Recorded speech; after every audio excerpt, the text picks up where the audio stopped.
The historic objective of any university has always been to uncover truth, to seek the tools of light that in turn will reveal that which is true. Our oldest universities in this country have veritas, truth, in their mottos and their seals. Harvard, veritas; Yale, looks at veritas, light and truth, and various others all across our country. And yet I'm sometimes doubtful of whether many universities today even believe that there is such a thing as truth. Perhaps unintentionally plagiarizing Pontius Pilate, who in great frustration is recorded in the Gospel of John as asking, "What is truth?" The fact that Pontius Pilate asked that question in the midst of a trial, the trial of Jesus Christ, only makes the point more ironic, because at least in their purest forms, two of the institutions that ought to be the most urgently concerned with the concept of truth are the legal system and the world of scholarship. Justice Evan A. Young was appointed to the Texas Supreme Court in November 2021 by Governor Greg Abbott.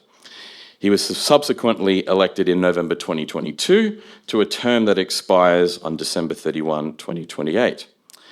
He clerked for US Supreme Court Justice Scalia and served as counsel to the Attorney General at the US Department of Justice, during which time he spent nearly a year based at the US Embassy in Baghdad, Iraq, helping lead the US government's rule of law mission. He joined the law firm Baker Botts LLP and served as chair of the firm's Supreme Court and Constitutional Law Practice Group. Justice Young, who served as a member of the Texas Judicial Council from 2017 until his appointment to the Supreme Court, is a former chair of the National Center for Missing and Exploited Children Texas Regional Office, a member of the Supreme Court Advisory Committee, an elected member of the American Law Institute, and an adjunct professor at the University of Texas School of Law. Justice Young received a Bachelor of Arts degree from Duke University and from Oxford University, where he was a British Marshall Scholar. His law degree is from Yale Law School. He's a graduate of Tom C. Clark High School in San Antonio, and now he resides in Austin with his wife, Toby, who joins us here today. Thank you for being with us, Toby, as well, and their daughter. Justice, it's great to have you here. Welcome.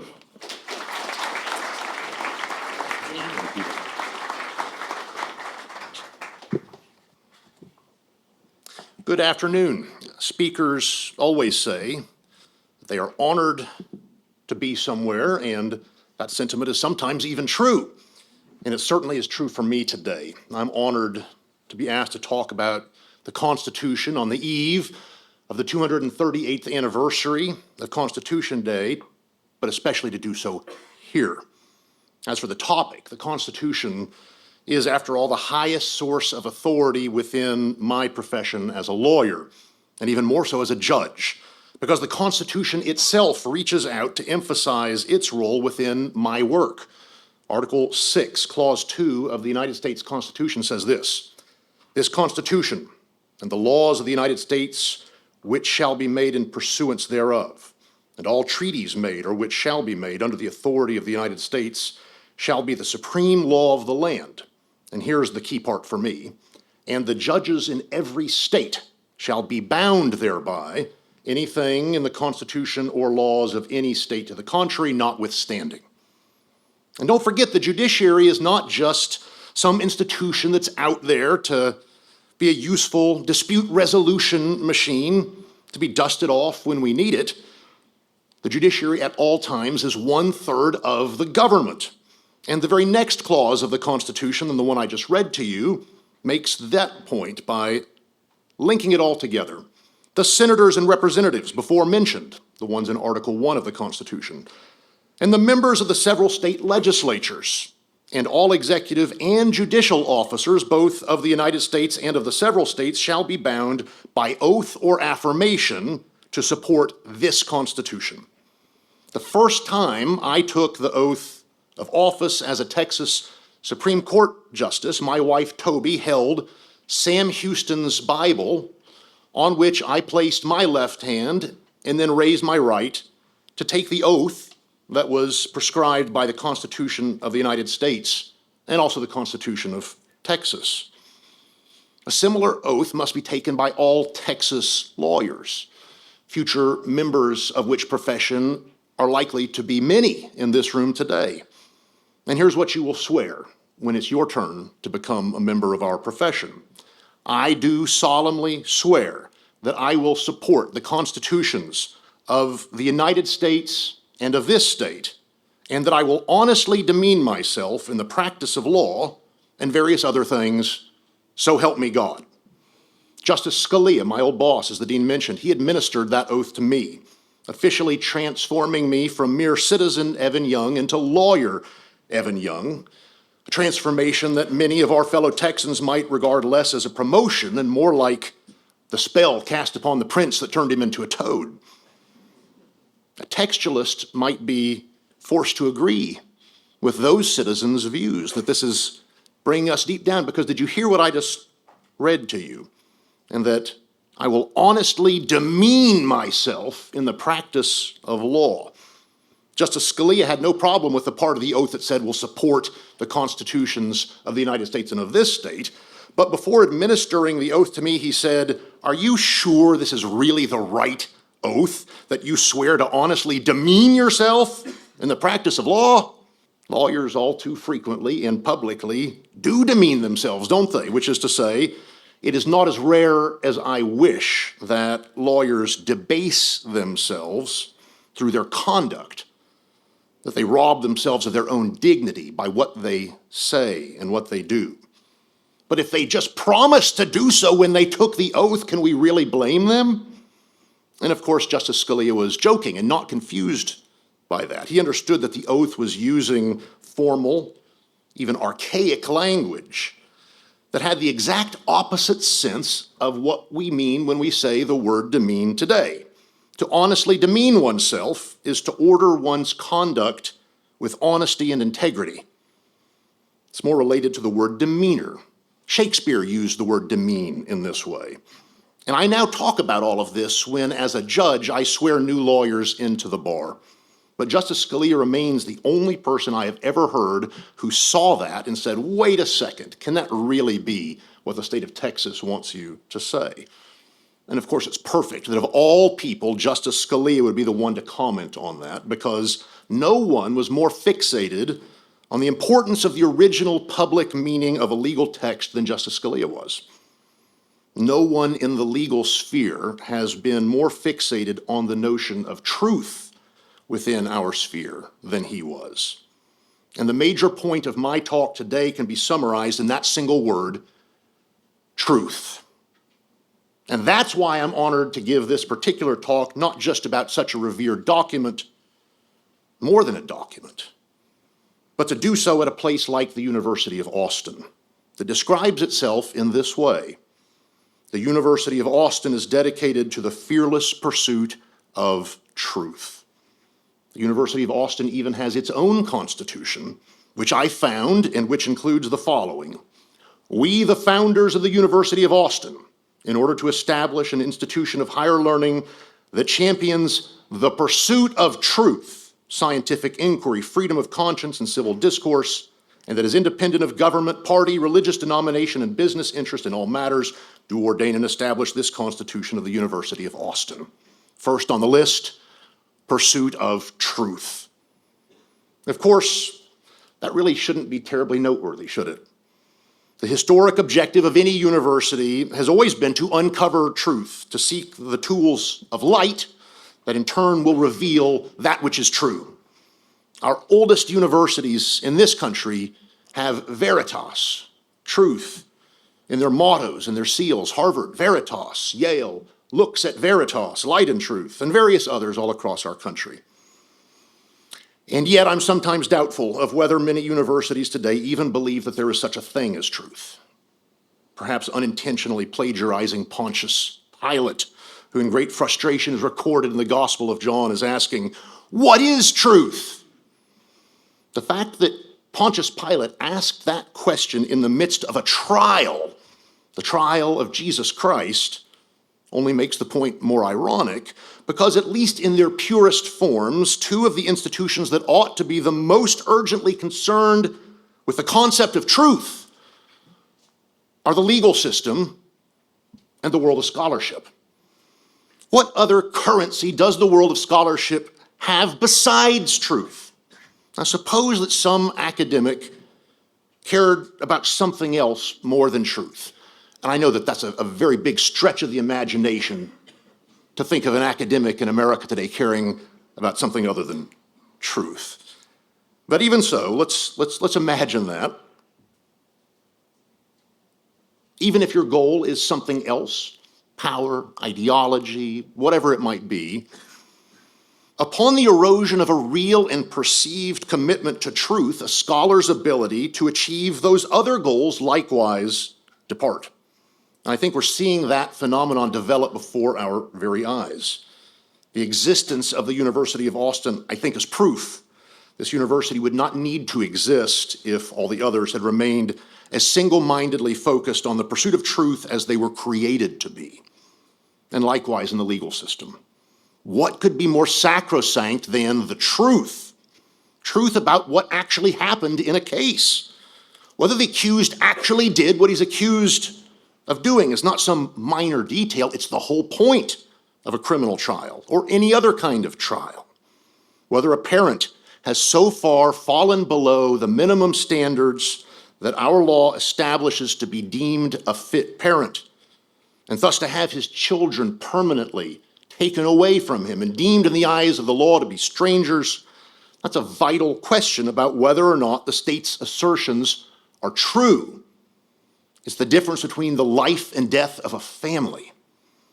And similarly, whether the assertions of legal principles by one party or another or by a judge are actually true, or whether it really is true that a line of precedent requires one result rather than another, or whether it really is true that the Constitution of the United States creates this right or withdraws that right. That's at the absolute center of the legal system. So no less than for a university, as soon as a legal system's real or perceived commitment to the truth erodes, so does the confidence of those who must abide by that system's commands. As soon as the legal system or a university is understood to value something more than truth, to place something above the truth, the real power that a legal system or a university has evaporates.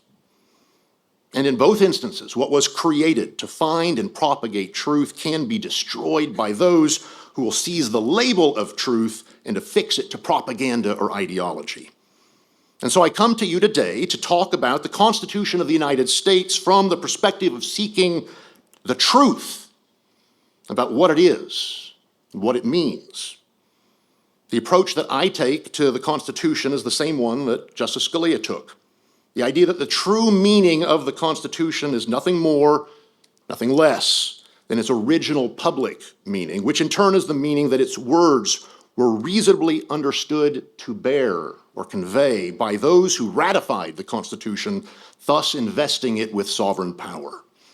This theory is popularly called, sometimes with love, sometimes with disdain, sometimes with fear, originalism. And what I want to do today is fairly simple.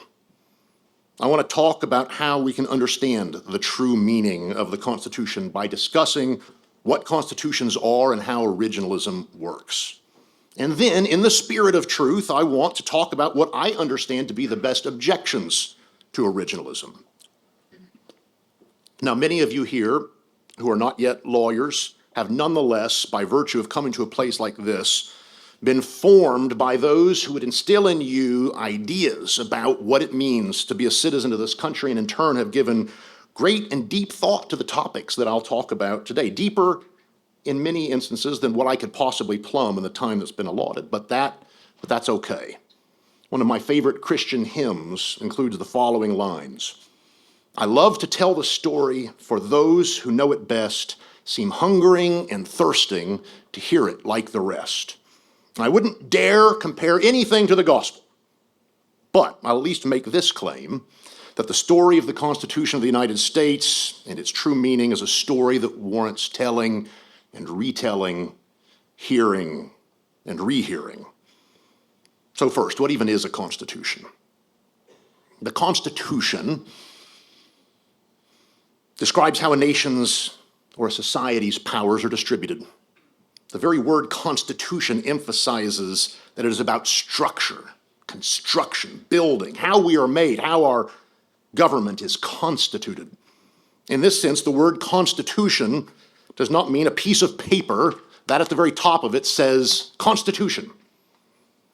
It means the real and binding law describing how decisions are made, who gets to decide something. And through most of history, any society's constitution, mostly unwritten, had two main provisions. The first one is this: the king is the one who makes the decisions. And the second is, the one who makes the decisions is the king. Consider Charlemagne, for example, the first Holy Roman Emperor crowned by the Pope on Christmas Day in the year 800. He was not born to be either of those things, the king of the Franks as he was before he became emperor, or the emperor. His father, Pepin the Short, was the ancestral mayor of the palace. Isn't that a funny title? Nominally serving the Merovingian kings of the Franks, who over time had been deprived and drained of all real authority. And so as the family, the Carolingian family, grew in power, finally Pepin the Short wrote to Pope Zachary in about 751. Charlemagne was a small boy, barely walking. And Pepin the Short, his father, asked, "Is it proper for the royal power to sit with the person who has the title of king or the person who makes the decisions as king?" And the Pope wrote back, "The one who makes the decisions should be king," which led to the overthrow of the Merovingian dynasty and the rise of the Carolingians, all before Charlemagne could fully speak his native language. Others have done it differently, of course. Take the case of Japan, where we have, to this very day, the longest reigning imperial family in all the world. And yet long, long, long ago, the Japanese emperors lost all real authority, but they were continued to be honored, at least in form, by the shogunate, for example. The shogun never tried to actually become the emperor, as the Carolingians did. Maybe they needed a pope to tell them that it was okay. And eventually the emperor of Japan was restored to power in the Meiji Ishin in 1868. And then the emperor of Japan was again demoted after World War II in the thus far unamended Constitution of Japan of 1947, Chapter 1, Article 1 of which says this: "The emperor shall be the symbol of the state and of the unity of the people, deriving his position from the will of the people with whom resides sovereign power." A very un-Japanese sentiment, but one that Japanese people have now come to fully embrace. And of course, as time goes on, even without written constitutions, actual constitutions grow. The British are, of course, the best example. Conventions and practices and principles based on precedent and acceptance, or as settled by war or dramatic moments in history, take on a role that, as a practical matter, describe the actual binding, real distribution of power within that realm, such that a monarch or a government that tries to do otherwise will discover that the Constitution of Britain is in fact real. Think of Magna Carta. Think of the execution of Charles II. Think of the escape of James II in the Glorious Revolution, in which he had to flee only for his own daughter, Mary, to replace him with her husband in what was England's last co-monarchy, and arguably its only co-monarchy, with William and Mary both being fully sovereign, neither one of them merely the consort of the other. These days, of course, most nations have written constitutions. In any society governed by the rule of law, and particularly in a society in which the people govern themselves, or are supposed to, the two kinds of constitutions, the real one that describes the distribution of power and the one on paper that describes it, well, they ought to be as close to coterminous as possible. Indeed, the one on paper ought, by having been reduced to agreement using words that all have consented to, that ought to subsume and displace the unwritten one, which then leads in turn to the question of whether in any given society that actually has happened. So let's do an experiment. I'd like you to each stop and think for a moment about your most precious constitutional right. Maybe it's the freedom of speech, the soapbox, your ability to say what you truly believe. Maybe it's the free exercise of religion, your ability to worship as you believe God has commanded you to do. Maybe it's the Second Amendment right to keep and bear arms, or perhaps equality of all people, or economic liberties, or property rights, or so many others. All of those are very important, and many of them are written down. We have not only the United States Constitution, but the Constitution of Texas and all other states' constitutions, of course. So let me read to you a few written down constitutional expressions of rights and tell me what you think of these. All citizens of the country, both men and women, equally enjoy the protection of the law and enjoy all human, political, economic, social, and cultural rights. Sounds pretty good. The state, in accordance with law, protects the rights of citizens to private property and to its inheritance. I like it. All people have the right to request and receive information from the state that is true, objective, and timely, and to access the information generated by organs of the state and its entities. Self-governing people cannot do their job without information about the government. I like that one.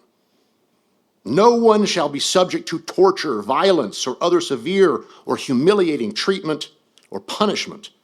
No one may be subject to medical, scientific, and other experiments without voluntary consent. Those are all beautiful and valuable rights. I would like to claim each one of them. The problem is that I took each of those rights directly from the current constitutions of Iran, China, Cuba, and Russia. The fact that those valuable rights are printed on a piece of paper within great big letters at the top that say Constitution, whether in Farsi or Chinese or Spanish or Russian, means nothing. Suppose someone decided to choose their country just by reading the Constitution of that country. Such a person would be as mad as King Lear, who divided up his kingdom based solely on hearing the empty praises of his daughters. Lovely, extravagant promises bereft of substance can fool us. More reasonable promises, good promises like Cordelia's, good statements, may not make us swoon. Goneril and Regan made King Lear swoon. Oh, it was so beautiful, all these lovely poetic things that they said. But here's what Cordelia said. I return those duties back as our right fit. Obey you, love you, and most honor you. Such sturdy language seemed to King Lear like garbage next to the fool's gold of his elder daughter's empty and extravagant claims. A citizen in a dictatorship today will have no more luck in vindicating the beautifully, poetically expressed rights that are in their constitution, printed on paper.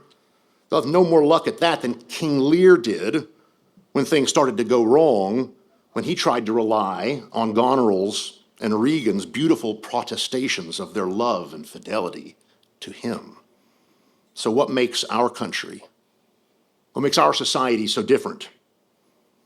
Consider what Justice Hugo Black said in 1970 in his famous opinion, his dissenting opinion, in In Re Winship.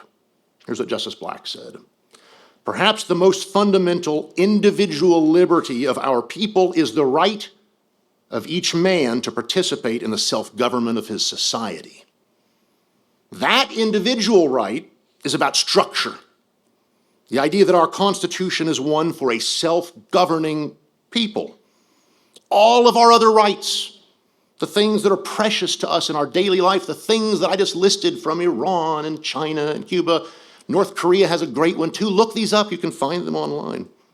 All of those precious things that we think about when we're asked to contemplate the Constitution, which is true of most of our citizens. You raise the Constitution in their mind and they think about rights. Well, all of those turn out to be far less valuable than they seem if our country stops being a society that governs itself. Or, said another way, if we the people give up the authority and the duty to govern ourselves, who is going to protect us when our fundamental rights are under attack? And that's why the Bill of Rights, as precious and important as it is, and it is, that it was essentially an afterthought and not part of the original Constitution. The original Constitution, the one that we actually celebrate on September 17th each year, it doesn't really stir the passions. King Lear wouldn't have liked it. But it is what does the core work of protecting liberty by imposing structure in which power is most likely to be wielded by the people. Justice Scalia put it this way: The Bill of Rights represents the fruit and not the roots of our constitutional tree. See how one sentence from Justice Scalia is so much better than anything I can offer you? And that brings us to originalism, which is there to answer a pretty simple question. What do the provisions of the Constitution mean? And its answer is this. It means today what it meant to those who adopted it, to the ratifiers of the Constitution, those who exercise the people's sovereign authority to make the highest law. This presents a different question for different parts of the Constitution. The original Constitution was ratified in 1791. The 14th Amendment, perhaps the second most important part of the Constitution, ratified in 1868. And so those provisions mean today what those who ratified them reasonably would have understood the words of those provisions to mean in 1791 or 1868 or whatever. And that the reason that this is true is obvious, I hope is clear. What else could it possibly mean besides what it meant when it was ratified? In truth, the point is not particularly novel, certainly not confined to the Constitution. In a sense, it's nothing more than a restatement of what the concept of law itself is, at least written law, whether public or private. The most important judicial role is to serve the public by resolving genuine disputes by using lawyerly skills to accurately, faithfully, clearly, and precisely say what legal documents mean. And that might be the Constitution, our most important law, but it could also be a statute or an ordinance or a regulation or a will or a contract or a deed or a corporate charter or bylaw or anything else in public or private law. If the meaning is clear, that's the end of it. It may be that some other source of law intervenes, but the meaning of the legal text itself, it just is what it is. And that meaning cannot change, whatever it is. Just because someone today who might say, honestly demean yourself, today might mean you're really degrading yourself. That doesn't change the fact that the Texas lawyer's oath used that phrase to mean conduct yourself with honor. The exact opposite. It's possible for a contract or a statute or a will or a regulation or whatever to change meaning. But that happens only when the authorized lawmaker, that is the parties to the contract, the legislature that enacted the statute, the testator who created the will, the agency that promulgated the regulation, whenever those authorized parties amend or repeal a law or enact a new law, well, then the law has changed, of course. But if the meaning of the law is based upon its text, and the text hasn't changed, then the law's meaning hasn't changed. Isn't that basic logic? I can't think of anything that could be more self-evidently true. All of that is to say that originalism's only real claim is that it will tell us the truth about what the Constitution means, the truth about what its words meant in their context when they were ratified, and the truth about what those words mean still today. If originalism's primary concern is truth, however, that means that its primary concern cannot be other values that various legal theories might prefer instead, and they might not be bad values. Originalism's primary concern, for example, is not justice. Now think about that for a second. Its goal is truth, not justice. But justice can hardly be expected to flourish without truth. And originalism's primary concern is not goodness, in the sense that it is not interested in whether the legal outcomes that it generates are regarded as beneficial or efficient or fair or salutary or flexible or modern or anything else. But again, truth and goodness generally keep good company with each other. And originalism is also not especially interested in whether legal claims are elegant or aesthetic or harmonious, even though, yet again, truth and beauty, in all the forms that beauty takes, are also generally inseparable, at least in their ultimate forms. To get to a genuinely good and beautiful end, the truth sometimes must expose, rather than conceal, that which is horrifically ugly, foul, repulsive, hideous. And so the claim that I make to you today is that, as far as I know, originalism is the only approach to the Constitution, to law, that values truth about what it is, more than anything else, and certainly does not replace truth about what it is with goals for what it should have been or what we hope one day it might be. Those philosophical questions are important, and don't misunderstand me to say otherwise. Don't think that I don't care about the substantive values that the United States or Texas constitutions embody. I care very much about them. I have very strong opinions about them. But those questions are entirely different from the lawyerly and judicial questions about what the law we actually have actually means, whatever kind of law it might be. And the oath that we take as judges is not to like our own opinions, our own rulings. It's to make sure that to the best of our lawyerly ability, those rulings accurately reflect what the law is, in the sense that they can be a mirror that our society looks at and sees whether or not what is true is good, whether what is true is beautiful, so that if it isn't, those who are authorized to make a change can do so. Sometimes the law is bad, and I have written opinions about Texas law saying, here's what Texas law is, with the deep hope that the legislature of our state will read the opinion and think to itself, that law might have been good in 1893 when it was passed. But Texas has changed, it has grown, our conceptions of the role of individuals within society has too, and what was good then might not serve the interest of our state today, and so they then can hold their hearings, meet with stakeholders, hear from the people, and if they think it wise, change the law with the effect of overruling the import of my decision. And when that happens, there will be nobody who will stand up faster than me to clap and say, great, I've done my part by telling you what the law is, and now in a healthy self-governing system, you have done yours by changing it to something that better serves our people. And in Texas, that happens not just with respect to statutes, but with respect to our Constitution. As those of you, all of you now, I suppose, are Texans at least for a while. And when you go to the polls, you will find amendments to our Constitution on the ballot. And you will, in fact, become ratifiers of our fundamental law. So, originalism doesn't work differently when the document whose original meaning it seeks to understand is good, wise, just, or noble, compared to when it might be bad, foolish, unfair, or base. It's the same process of finding out what it means, whether it's true or not.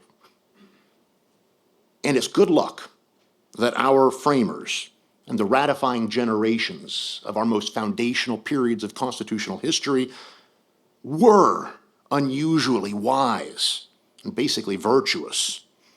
What good fortune, what a genuine blessing from heaven, one that's hard to imagine being replicated today if we were forced to have a constitutional convention of our own. But here's the key point about originalism, and that is that courts don't follow the Constitution because it is good. Even if it is good, courts follow the Constitution because it is the law. The genius of our framers and the goodness of our people may well help explain why our Constitution has endured, probably justifies retaining it or being cautious about modifying it. Would we really do much better in 2025 than Washington, Madison, Franklin, and the others? But none of that has anything to do with originalism, which aims only again at truth. If our framers had been foolish or wicked, then originalism would set for itself the goal of accurately and truthfully telling us the meaning of the foolish or wicked law that we had all agreed to be bound by. And in such a dystopian world, originalism would likely be a catalyst for change by showing the truth. Originalism makes no claim about the goodness of a constitution or a statute or a contract or anything else. That's something for the people to continually judge. It only tells the people what the Constitution actually means, which is simultaneously a very modest and a very bold claim. So in summary, originalism is an approach to the Constitution, to all written law, that says it means today what it meant to those who were authorized to adopt it. It means nothing less and nothing more than that, and it will continue to mean only that, the very same thing as it has always meant until those who are authorized to change it do so. But originalism has its critics and its criticisms, and so I want at least briefly to identify what I think they are. First, how can we agree to be ruled by the dead hand of the past? Surely each generation should be able to decide for itself. And I don't care much what people 238 years ago thought. There is great merit in that objection, in that criticism, but it isn't really a criticism of originalism. Each generation can govern itself, of course. Each generation can pass laws that reflect what we think is good. Long has the U.S. Supreme Court argued about the death penalty, for example. And there was a period of time in which, despite the Constitution expressly referring to the possibility of the death penalty, life can be deprived with due process of law, which must mean that the death penalty could, in some circumstances, be permissible. There was a period in which the Supreme Court said, no, it's become unconstitutional. And then they changed back and said that it is and continued to adjust the parameters of that. But here's what's interesting. If the basis for the change is we have now become an evolved society, and that's what they say, the evolving standards that mark the progress of a maturing society, that's the language from Trope versus Dulles in 1958, well, we can just pass a law that gets rid of it, and a number of states have done that. We don't need the Constitution to change meaning to govern ourselves for the most part. Of course, if there are restrictions in the Constitution that might open up liberty, that criticism would have more purchase, but isn't it usually the case that people who want to impose a new meaning on old text are trying instead to shut down the legislative process, which represents the people, instead of open it up to exploration and deliberation? Of course, the Constitution can be amended too. Rather than have the Supreme Court do it, we the people can do it. But it's very hard, perhaps too hard, as Justice Scalia said. He was asked, if I could change one part of the Constitution, what would it be? And the answer was, I'd make it easier to amend the Constitution. 2/3 of both houses of Congress and then 3/4 of the states have to agree, which means that if a bare majority of one house in 13 states, the smallest 13 states, vote no, despite the almost unanimous agreement of the rest of the country, even though those 13 states, based on my calculation, have 16.3 million people, or just under 5% of the population, Constitution can't be amended. That is a very difficult way to change a fundamental document for a people. And so the criticism is not of originalism again, it's just telling us what the document says, but it may well be that it would be wise to have an amendment to the amendment process. As I mentioned, the Texas Constitution, we do it differently. If anything, maybe we make it a little too easy to amend. But that's the kind of thing that people certainly can adjust without saying we need a different theory of understanding what words mean. Second, aren't things just so different today? Technology that was unimaginable to the framers. Our society's changed, our understanding of human rights, international relations, economic systems. Isn't it nonsense for the Constitution to be viewed from lenses of those who existed in 1791 or 1868? But again, the Constitution is not there primarily to address specific things. It's primarily there to articulate enduring principles. Now, it could. The Constitution could say, the Navy of the United States shall be comprised of 100 ships, each made out of wood. That would be a very foolish thing for a Constitution to say. Ours doesn't. But if it did, the criticism would be of the Constitution and not of the method of understanding what it means. Ours doesn't. It primarily describes ideas, key principles that are enduring. And so technology is a great example. We have now artificial intelligence and so many things that would truly have been unimaginable. They're unimaginable to me today, and I'm seeing them with my own eyes. Imagine what those in the founding generation would have thought. And yet the Constitution still deals with them. For example, in Kylo versus the United States, Justice Scalia decided an opinion that dealt with something that the framers would have thought was probably witchcraft, using thermal imaging that essentially could see through walls to see where there is heat so that you could tell where marijuana plants were being grown. Well, I haven't violated the Fourth Amendment, the government said, because I'm standing out on the sidewalk where the public is allowed to be. And the Supreme Court, in an opinion by Justice Scalia, the greatest originalist of them all, said, the right to be secure in your homes does not turn upon new technology that seems like a witch casting a spell if you're going backwards in time. It turns on fidelity to the principle that the people must be actually secure in their homes unless you have a warrant to go into them and see them. And so it's not quite true to say that as things change, the Constitution is hopelessly outdated. It could be true, but again, that has nothing to do with what it means. It has to do with what it says. And of course, the last thing that the Constitution is primarily about is not even answering these sorts of questions. It's about telling us who gets to decide them when they arise. Is it the president, if it's a foreign affairs thing? Is it Congress? Does a statute need to be passed? Is it the states? Is this something that the federal government cannot deal with at all, but the states can? Is it none of them and it remains with the individual person to decide for himself or herself or their families? Those are questions about the distribution of power that do not change just based upon the advent of new ideas, new technology, new sociological developments, or all the rest. The answer is almost never to that question, by the way, who gets to decide? The judges. And yet, if you adopt a theory of interpretation that is not originalism, guess who's deciding? All the things that matter the most. Third, isn't it really just a tool for conservatives to get what they want? Isn't originalism really nothing more than just a way to let the Republican Party rule under the guise of neutral interpretation? Well, again, the same thing is true. What did the words mean? Over our history, you have seen those who are conservative and progressive flip sides frequently on whether they like, at a particular moment, the methods that original understanding generates or that some other method generates. And I dare say we will see it again, because things that I might personally love as a citizen, a deeply conservative citizen, may not be what the Constitution requires or even allows. But that's the end of it, if the Constitution has a thing to say. And again, the question always should pop into your mind, all right, what do you have to offer in its place? A method that generates liberal outcomes, progressive outcomes, socialistic outcomes? What possible basis could we have to choose something that's just designed to tell us what a document means, if actually what we're standing behind it and doing is saying, I want it to generate outcomes that may not be true? Fourth, even if it sounds nice to just find out what words meant, you're making this seem so easy. But isn't it really impossible to know what the original meaning even was, making it a fool's errand to base our government upon that question?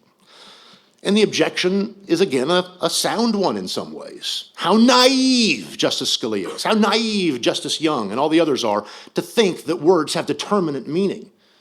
Have they not read the great postmodernist scholars? Do they not understand that words are inherently unreliable as a way to convey fixed meaning? It is interesting, Justice Scalia always said, that those who convey that thought convey it using words and not dance or music or something, because words are generally good enough to convey, if not the ultimate philosophical truths, that you would have to climb the mountain and get to the guru at the top to understand. They're enough to tell us who gets to decide whether a treaty is valid or not. They're good enough to tell us when you get into court or not. They're good enough to basically tell us what particular rights are protected by this liberty or that. And that's what we're trying to do. We lawyers are not philosophers. We're not literature scholars. We're trying to understand what agreements have been made, and words generally are good enough for that. But again, what else do you have? Because I'll concede that words are not perfect, and I'll also concede that it can be quite challenging sometimes to figure out exactly what was meant. The Supreme Court continues to find words from the original Constitution of 1787, continues to find words that they've never thought about before. What does this actually mean? What did it really mean for the Bill of Rights to talk about the right to keep and bear arms? It wasn't really until just a few years ago that the court finally had to think about what that actually meant. And it's hard. It's very difficult occasionally.